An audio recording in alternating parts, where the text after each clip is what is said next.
It's 2017 and Old Time Radio DVD is still here. Check out our new customer ownership program and the lowest prices ever. Just go to oldtimeradiodvd.com for full information about this wonderful program. Don't forget our new program, 123 Ready TV. Folks, this is really a great app for Android and Windows phones, computers, and tablets. And it's only $19.99. In the near future, we will be adding a new component to it, Old Time Radio. It's a great product for 2017. Visit oldtimeradiodvd.com today. Place your order. You'll be glad you did. In the history of man, perhaps never in the history of the universe, we have learned how to jump off the speck of matter on which our species began. Infinity, and therefore perhaps eternity, is being put into the hands of the human race. You cannot be so small-minded as to think that the rights or the life of an individual or of a million individuals are of the slightest importance in comparison with this. I happen to disagree, said Ransom, and I always have disagreed, even about vivisection. But you haven't answered my question. What do you want me for? What good am I to you on Malacandra? That I don't know, said Weston. It was no idea of ours. We are only obeying orders. Whose? There was another pause.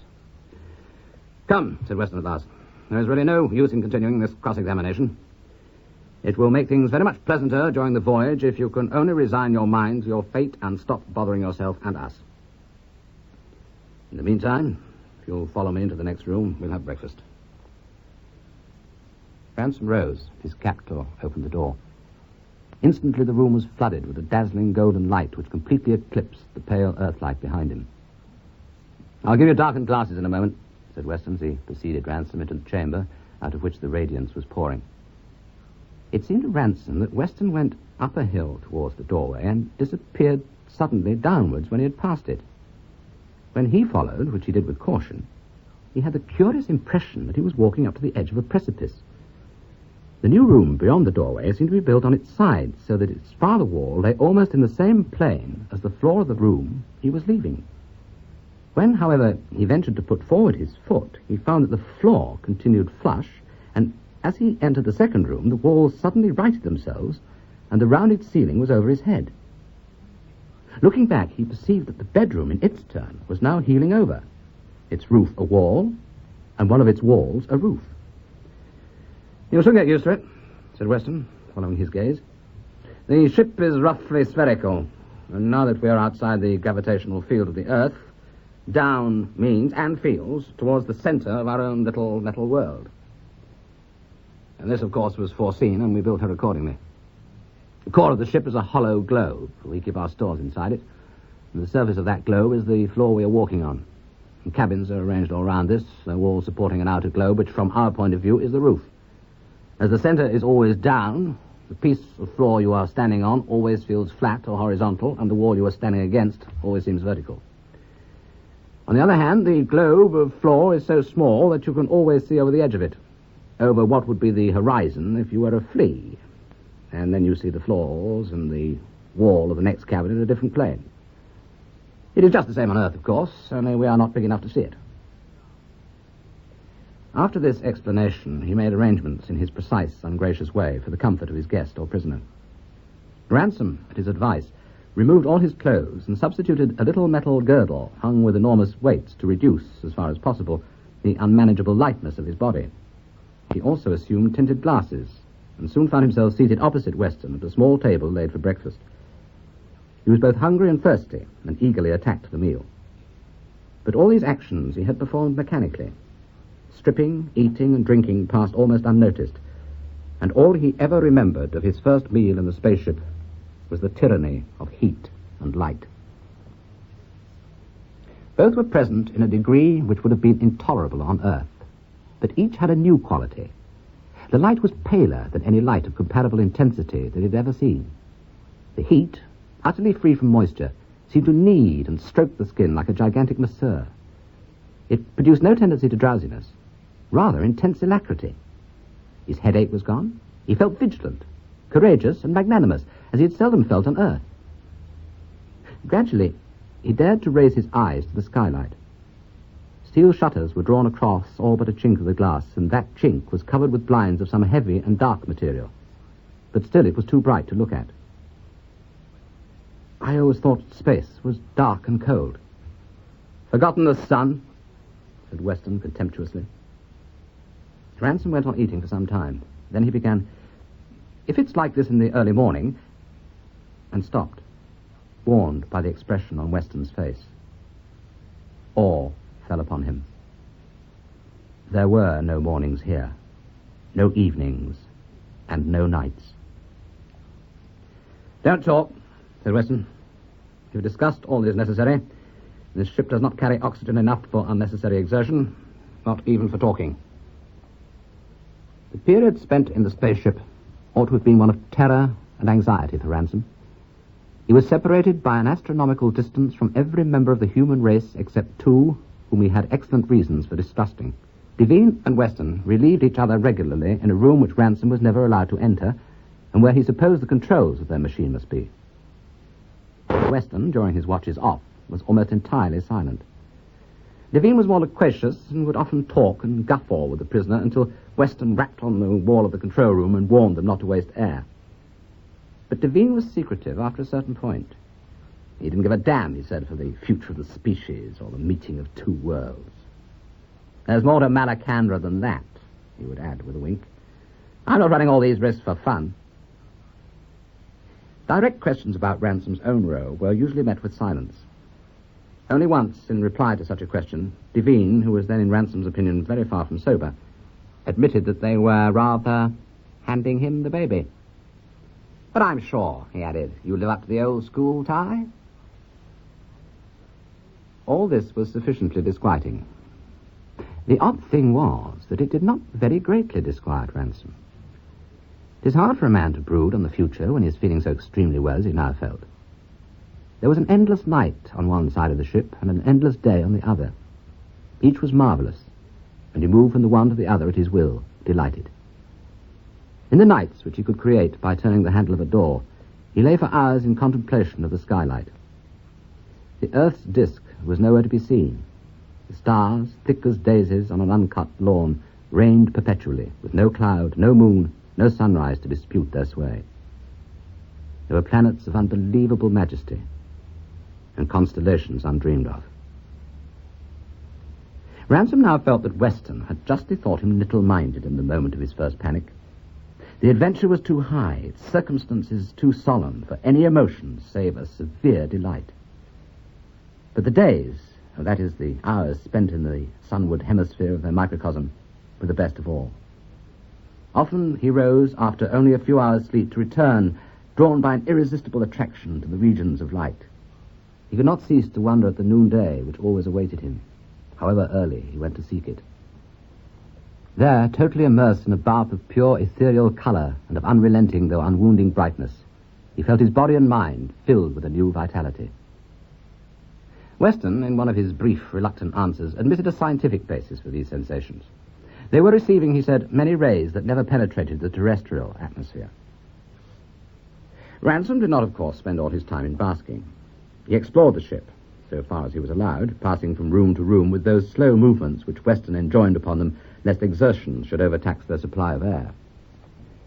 From the necessity of its shape, the spaceship contained a good many more chambers than were in regular use. But Ransom was also inclined to think that its owners, or at least Devine, intended these to be filled with cargo of some kind on the return voyage. He also became, by an insensible process, the steward and cook of the company, partly because he felt it natural to share the only labours he could share — he was never allowed into the control room — and partly in order to anticipate a tendency which Weston showed to make him a servant, whether he would or no. He preferred to work as a volunteer rather than in admitted slavery, and he liked his own cooking a good deal more than that of his companions. It was these duties that made him at first the unwilling and then the alarmed eavesdropper on a conversation which occurred about a fortnight, he judged, after the beginning of their voyage. He'd retired to bed at his usual time. He was a little restless, and after an hour or so it occurred to him that he had forgotten one or two small arrangements in the galley which would relieve his work in the morning. The galley opened off the saloon or day room, and its door was close to that of the control room. He rose and went there at once. The galley skylight was on the dark side of the ship, but Ransom did not turn on the light. To leave the door ajar was sufficient, as this admitted a stream of brilliant sunlight. He had just finished when he heard the door of the control room open and saw the silhouette of a man outside the galley. Devine's. Devine did not come forward into the saloon, but remained standing and talking, apparently, into the control room. Ransom could hear distinctly what Devine said, but he could not make out Weston's answers. "I think it would be damn silly," said Devine. "If you could be sure of meeting the brutes where we alight, there might be something in it.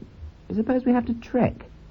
All we gain by your plan would be having to carry a drugged man in his pack instead of letting a live man walk with us and do his share of the work." Weston apparently replied. "But he can't find out," said Devine, "unless someone is fool enough to tell him. Anyway, even if he suspects, do you think a man like that would have the guts to run away on a strange planet, without food, without weapons? You'll find him eat out of your hand at the first sight of a Sorn." Again Ransom heard the indistinct noise of Weston's voice. "How should I know?" said Devine. "Maybe some sort of chief, or much more likely a mumbo-jumbo.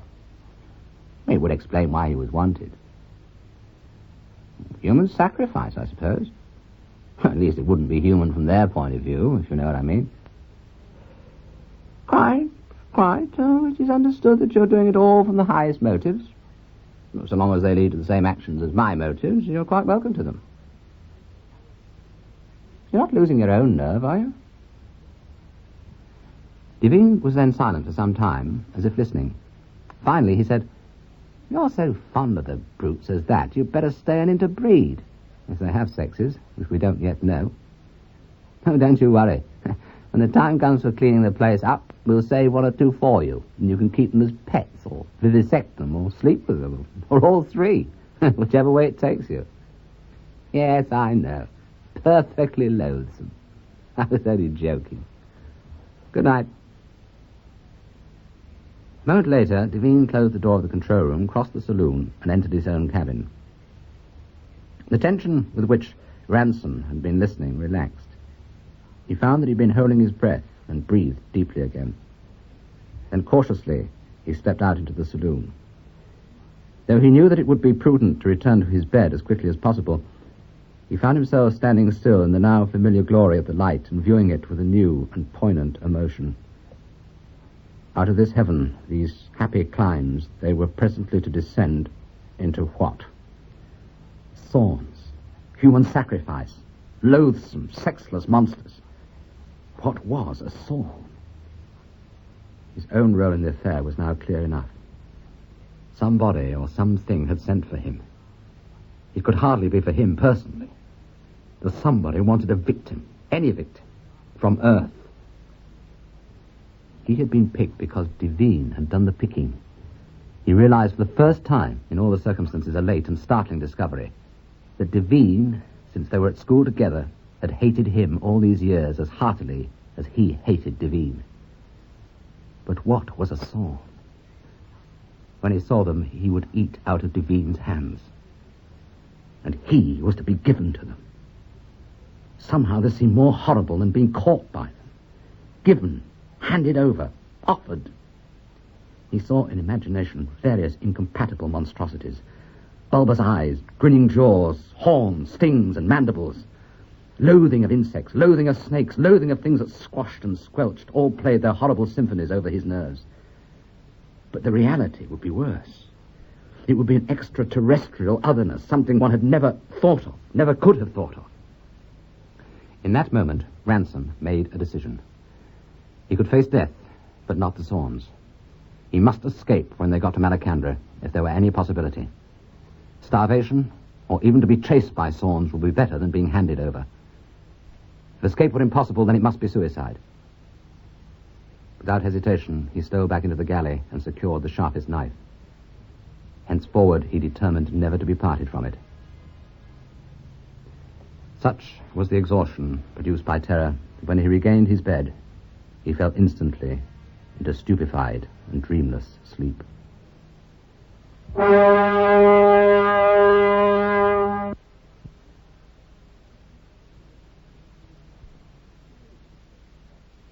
On the previous night. The situation in the spaceship was, no doubt, very serious. Indeed, the possibility of returning alive to Earth must be almost discounted. But death could be faced, and rational fear of death could be mastered. It was only the irrational, the biological horror of monsters that was the real difficulty. And this he faced and came to terms with as well as he could while he lay in the sunlight after breakfast. He had the feeling that one sailing in the heavens as he was doing should not suffer abject dismay before any earthbound creature. He even reflected that the knife he had taken from the galley could pierce other flesh as well as his own. As hour followed hour and waking followed sleep in the eternal day of the spaceship, he became aware of a gradual change. The temperature was slowly falling. They resumed wearing clothes. Later, they added warm underwear. Later still, an electric heater was turned on in the center of the ship. And it became certain, too, though the phenomenon was hard to seize, that the light was less overwhelming than it had been at the beginning of the voyage. Shortly after this, the even tenor of their life in the spaceship began to be disturbed. Weston explained that they would soon begin to feel the gravitational pull of Malacandra. That means, he said, that it will no longer be down to the center of the ship. It will be down towards Malacandra, which from our point of view will be under the control room. As a consequence, the floors of most of the chambers will become wall or roof, and one of the walls a floor. You won't like it. The result of this announcement, so far as Ransom was concerned, was hours of heavy labor in which he worked shoulder to shoulder, now with Devine and now with Weston, as their alternating watches liberated them from the control room. Water tins, oxygen cylinders, guns, ammunition, and foodstuffs had all to be piled on the floors alongside the appropriate walls and lying on their sides so as to be upright when the new downwards came into play. Long before the work was finished, disturbing sensations began. At first, Ransom supposed that it was the toil itself which so weighted his limbs, but rest did not alleviate the symptom, and it was explained to him that their bodies, in response to the planet that had caught them in its field, were actually gaining weight every minute and doubling in weight with every 24 hours. All of them were afflicted with vomiting, headache, and palpitations of the heart. The conditions grew worse hour by hour.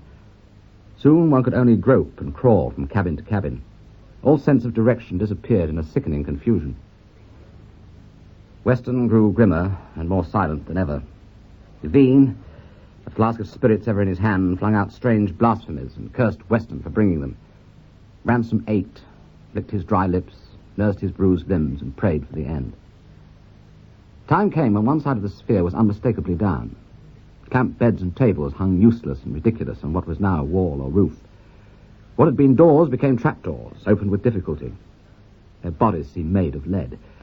There was no more work to be done when Devine had set out the clothes, their Malacandrian clothes, from their bundles and squatted down on the wall of the saloon, now its floor, to watch the thermometer. The clothes, Ransom noticed, included heavy woolen underwear, sheepskin jerkins, fur gloves, and flap-eared caps. Devine made no reply to his questions. He was engaged in studying the thermometer and in shouting down to Weston in the control room. "Slower, slower, you damn fool! You'll be in air in a minute or two!" Then sharply and angrily, "Here, let me get at it!" Weston made no replies. It was unlike Devine to waste his advice. Ransom concluded that the man was almost out of his senses, whether with fear or excitement. Suddenly, the lights of the universe seemed to be turned down, and they were falling out of the heaven into a world. "Can you see anything?" shouted Weston. "I can't manage the shutters, damn them," snarled Devine. "We may as well get to the manhole." The two partners were working together close beside Ransom in the semi-darkness. He was cold, and his body, though in fact much lighter than on Earth, still felt intolerably heavy. A vivid sense of his situation came to him. Some fear, but more curiosity. It might mean death, but what a scaffold. Already cold air was coming in from without, and light. He moved his head impatiently to catch some glimpse between the labouring shoulders of the two men. A moment later, the last nut was unscrewed. He was looking out through the manhole. Naturally enough, all he saw was the ground. A circle of pale pink, almost of white, whether very close and short vegetation or very wrinkled and granulated rock or soil, he could not say. Instantly, the dark shape of Devine filled the aperture, and Ransom had time to notice that he had a revolver in his hand. For me, or for Saunds, or for both, he wondered. "Unit," said Weston curtly. Ransom took a deep breath, and his hand went to the knife beneath his belt.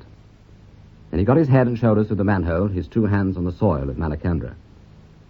The pink stuff was soft and faintly resilient, like India rubber, clearly vegetation.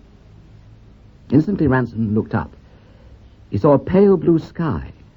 A fine winter morning sky it would have been on Earth. A great billowy cumular mass of rose colour lower down, which he took for a cloud, and then... "Get out," said Weston from behind him. He scrambled through and rose to his feet. The air was cold, but not bitterly so, and it seemed a little rough at the back of his throat. He gazed about him, and the very intensity of his desire to take in the new world at a glance defeated itself. He saw nothing but colours that refused to form themselves into things. Moreover, he knew nothing yet well enough to see it. You cannot see things till you know roughly what they are. His first impression was of a child's paint box. A moment later, he recognized the flat belt of light blue as a sheet of water, or of something like water, which came nearly to his feet. They were on the shore of a lake or river. "Now then," said Weston, brushing past him. He turned and saw to his surprise a quite recognizable object in the immediate foreground, a hut of unmistakably terrestrial pattern, though built of strange materials. "They're human," he gasped. "They build houses." "We do," said Devine. "Guess again." And producing a key from his pocket, proceeded to unlock a very ordinary padlock on the door of the hut. With a not very clearly defined feeling of disappointment or relief, Ransom realized that his captors were merely returning to their own camp. They behaved as one might have expected. They walked into the hut, let down the slats which served for windows, sniffed the close air, expressed surprise that they had left it so dirty, and presently re-emerged. "Well, we'd better see about the stores," said Weston. Ransom soon found that he was to have little leisure for observation and no opportunity of escape. The monotonous work of transferring food, clothes, weapons, and many unidentifiable packages from the ship to the hut kept him vigorously occupied for the next hour or so, and in the closest contact with his kidnappers. But something he learned. Before anything else, he learned that Malacandra was beautiful. The same peculiar twist of imagination which led him to people the universe with monsters had somehow taught him to expect nothing on a strange planet except rocky desolation or else a network of nightmare machines. He could not say why, now that he came to think of it. He also discovered that the blue water surrounded them on at least 3 sides. His view in the 4th direction was blotted out by the vast steel football on which they had come. The hut, in fact, was built either on the point of a peninsula or on the end of an island. He also came little by little to the conclusion that the water was not merely blue in certain lights like terrestrial water, but really blue. There was something about its behavior under the very gentle breeze which puzzled him. Something wrong or unnatural about the waves. For one thing, they were too big for such a wind, but that was not the whole secret. They reminded him somehow of the water that he had seen shooting up under the impact of shells in pictures of naval battles. Then suddenly, realization came to him. They were the wrong shape out of drawing, far too high for their length, too narrow at the base, too steep in the sides. "Catch!" shouted Devine. Ransom caught and hurled the parcel onto Weston at the hut door. On one side, the water extended a long way, about a quarter of a mile, Ransom thought, but perspective was still difficult in the strange world. On the other side, it was much narrower, not wider than 15 feet perhaps, and seemed to be flowing over a shallow, broken and swirling water that made a softer and more hissing sound than water on Earth. And where it washed, the nearest bank, the pinkish-white vegetation went down to the very brink. There was a bubbling and sparkling which suggested effervescence. He tried hard in such stolen glances as the work allowed him to make out something at the farther shore. A mass of something purple so huge that he took it for a heather-covered mountain was his first impression. On the other side, beyond the larger water, there was something of the same kind. But there, he could see over the top of it. Beyond were strange, upright shapes of whitish green, too jagged and irregular for buildings, too thin and steep for mountains. Beyond and above these, again, was the rose-coloured, cloud-like mass. It might really be a cloud, but it was very solid-looking and did not seem to have moved since he first set eyes on it. It looked like the top of a gigantic red cauliflower, or like a huge bowl of red soapsuds, and it was exquisitely beautiful in tint and shape. Baffled by this, Ransom turned his attention to the nearer shore beyond the shallows. The purple mass looked for a moment like a plump of organ pipes, then like a stack of rolls of cloth set up on end, then like a forest of gigantic umbrellas blown inside out. It was in faint motion. Suddenly his eyes mastered the object. The purple stuff was vegetation. More precisely, it was vegetables.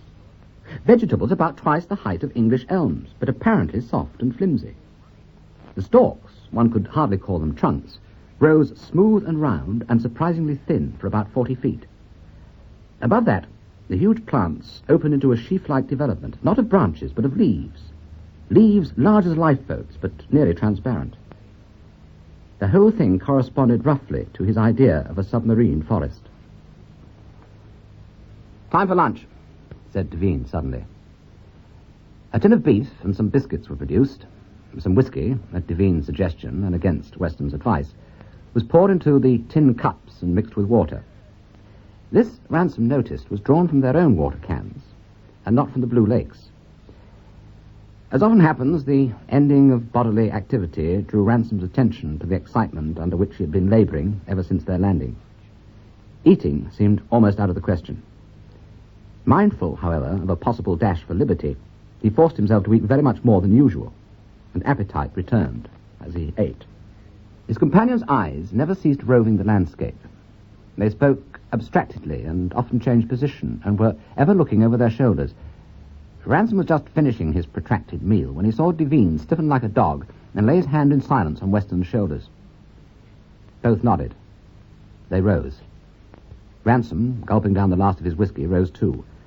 He found himself between his two captors. Both revolvers were out. They were edging him to the shore of the narrow water, and they were looking and pointing across it. At first, he could not see clearly what they were pointing at. There seemed to be some paler and slenderer plants than he'd noticed amongst the purple ones. He hardly attended to them, for his eyes were busy searching the ground, so obsessed was he with the reptile fears and insect fears of modern imagining. It was the reflections of the new white objects in the water that sent his eyes back to them. Long, streaky, white reflections motionless in the running water. 4 or 5, no, to be precise, 6 of them. He looked up. 6 white things were standing there. Spindly and flimsy things, 2 or 3 times the height of a man. His first idea was that they were images of men, the work of savage artists. He had seen things like them in books of archaeology. But what could they be made of? How could they stand, so crazily thin and elongated in the legs, so top-heavily pouted in the chest, such stalky, flexible-looking distortions of earthly bipeds, like something seen in one of those comic mirrors? They were certainly not made of stone or metal, for now they seemed to sway a little as he watched. Now, with a shock that chased the blood from his cheeks, he saw that they were alive, that they were moving, that they were coming at him. He had a momentary scared glimpse of their faces, thin and unnaturally long, with long, drooping noses and drooping mouths of half-spectral, half-idiotic solemnity. Then he turned wildly to fly and found himself gripped by Devine. "Let me go." "Don't be a fool," hissed Devine, offering the muzzle of his pistol. Then as they struggled, one of the things sent its voice across the water to them, an enormous, horn-like voice, far above their heads. "They want us to go across," said Weston. Both the men were forcing him to the water's edge. He planted his feet, bent his back, and resisted, donkey fashion. Now the other 2 were both in the water, pulling him, and he was still on the land. He found that he was screaming. Suddenly a second, much louder and less articulate noise broke from the creatures on the far bank. Weston shouted too, relaxed his grip on Ransom, and suddenly fired his revolver, not across the water, but up it. Ransom saw why at the same moment. A line of foam, like the track of a torpedo, was speeding towards them, and in the midst of it, some large, shining beast. Devine shrieked a curse, slipped and collapsed into the water.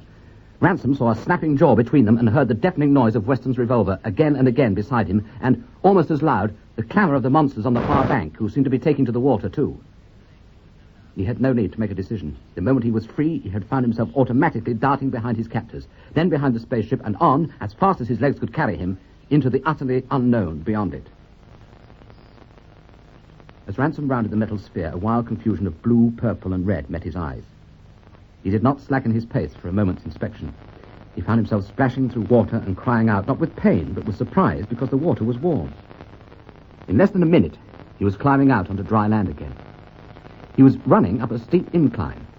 And now he was running through purple shadows between the stems of another forest of the huge plants. A month of inactivity, a heavy meal, and an unknown world do not help a man to run.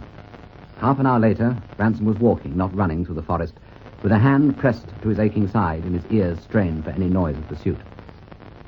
The clamour of revolver shots and voices behind him, not all human voices, had been succeeded first by rifle shots and calls at long intervals, and then by utter silence.